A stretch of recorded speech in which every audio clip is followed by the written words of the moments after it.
তোরে ভালোবেসে মন প্রাণ সবই দিয়েছি, হঠাৎ একদিন তুই দিয়ে গেলি বাস, আমার জীবনের কেন করলি সর্বনাশ।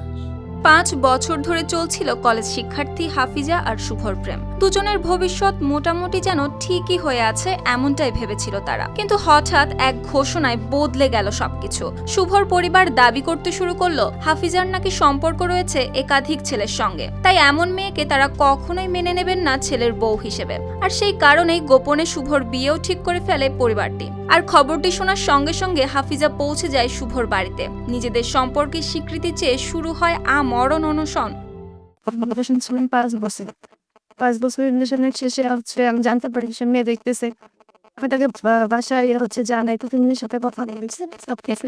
তো তার সিরিয়াস হচ্ছিল না, তখন বাসা চলে শেয়ার করে দেয় এই মর্মে যে এমনও শুনছি তারা তাদের কাছের মানুষ প্রুফ দিচ্ছে হয়ে গেছে, ডেটাও ঠিক হয়ে গেছে, এরকম এই মিথ্যা আমি চলে আসছে। আমি আমার হাই স্কুলে এখানে আমাদের সহপাঠীদের স্কুলের মাধ্যমে দেখা সাক্ষাৎ কথা, তারপর থেকে এত এইখানে আমার ভাইকে ফাঁসানো হচ্ছে। এই মেয়ে এত জঘন্য, ওদের ফ্যামিলি অনেক জঘন্য। আমার ভাইকে কীভাবে ফাঁসাবে সেভাবে ও বুদ্ধি করে এখানে আসছে। এর মধ্যে ওর কিন্তু অনেক ছেলের সাথে রিলেশন। ও আমার ভাইকে ফাঁসানোর জন্য এখানে আসছে। তারপর আমরা শুভ ওর রাজি না, আমার সাথে রিলেশন করছে, কোনো ডকুমেন্ট নেই, কোনো প্রমাণ নেই, কোনো কিছু নেই।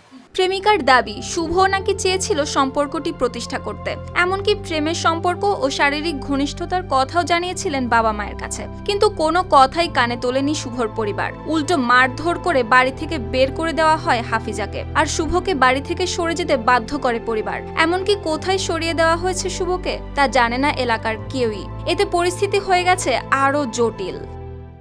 সব মশার বিরুদ্ধে সুরক্ষা দিতে এলো বসুন্ধরা এক্সট্রিম অ্যারোসল। মশার বিরুদ্ধে এক্সট্রিম সুরক্ষা। কেন আসলাম? ওর জন্য আসছো? আসতে বলছে তাই আসছি। ও আসতে বলেনি তো?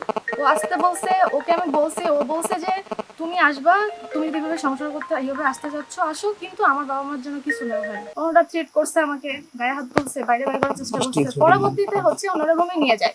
রুমে গিয়ে ওনারা মেচল করার চেষ্টা করে। ওই মুহূর্তে শুভ চলে আসছে বাসায়। ওকে বাইরে করে দাও, চোখে তো দেখো, ওকে বাইরে করে দাও, আমি নিয়ে যাই। ওর নিজের চোখে দেখছে কিনা ঠিক আছে, ওনারা পাঠাই দিবে না। ওনাকে ও সাইড করে করে রাখছে। একদিকে হাফিজা বলছে তার হাতে আছে সম্পর্কের সমস্ত প্রমাণ, অন্যদিকে সম্পর্কের বিষয়টি মিথ্যা। এমনকি শুভ এই মেয়েটিকে বিয়েও করতে চায় না বলে জানায় তার পরিবার। আমার ভাইয়ের সাথে কোনো রিলেশন ছিল না, এটা একটা মিথ্যা বালাপ দিয়ে সে এখানে আসছে। আপনারা তাকে বলে মারধর করেন এখানে? না, আমাদের কেউ মারধর করেনি। ও বারান্দা ছিল, আমার ওই চাচতো বোনরা আর আমার চাচিরা বলছে যে বাইরে যাও, তাদের জোর করে এনে নিয়ে আসছে। এই জন্য কোনো মারধর করা হয়নি। এলাকার লোকজন আরো সাক্ষী আছে। শুভ কোথায় গেছে সেটা জানি না, তবে আমাদেরকে শেষ কথা ওর হয়েছে, শেষ কথা বলছে আমি ওকে বিয়ে করব না। আপনারা ওকে মারধর করতেছেন? না ভাইয়া, মারধর করিনি। ও আমাদের রুমে ছিল, আমার আব্বা অসুস্থ ছিল, আমার মা অসুস্থ ছিল, আমি ওকে বাইরে বের করে দিয়েছি। তবে যেহেতু বিষয়টি এত দূর গড়িয়েছে, এখন বিয়ে না হলে নিজেকে শেষ করে দেওয়ার সিদ্ধান্ত নিয়েছে হাফিজা। প্রথমত এমনি 3 বছরের আমাদের মধ্যে এমনি সম্পর্ক ছিল, পরবর্তীতে ফিজিক্যাল রিলেশন আমি গেছি। আমি ন্যায্য বিচার চাই এবং আমি ওকে বিয়ে করবো। আর যদি এটা আমার বিয়ে করতে না পারি তাহলে আমি এখানে আত্মহত্যা করবো। যদিও 6 দিন পার হয়ে গেছে, কিন্তু দুই পরিবারের কেউই এখনো রাজি হয়নি আলোচনা বা সমাধানের পথে এগোতে। আমি আসলে কি করব বলেন? আমি তারপরে উভয় পক্ষে যদি আমার ছেলে এবং মেয়ের গার্জিয়ান যদি আমার কাছে আসে, তাহলে ব্যাপারটা বসে আমি সুরাহা করার চেষ্টা করব। শেষ পর্যন্ত এই সম্পর্ক বিয়ে নাকি বিচ্ছেদ, কোথায় গিয়ে থামবে, এ নিয়েই চলছে গ্রামের মানুষজনের মধ্যে কৌতূহল। News desk, RTV।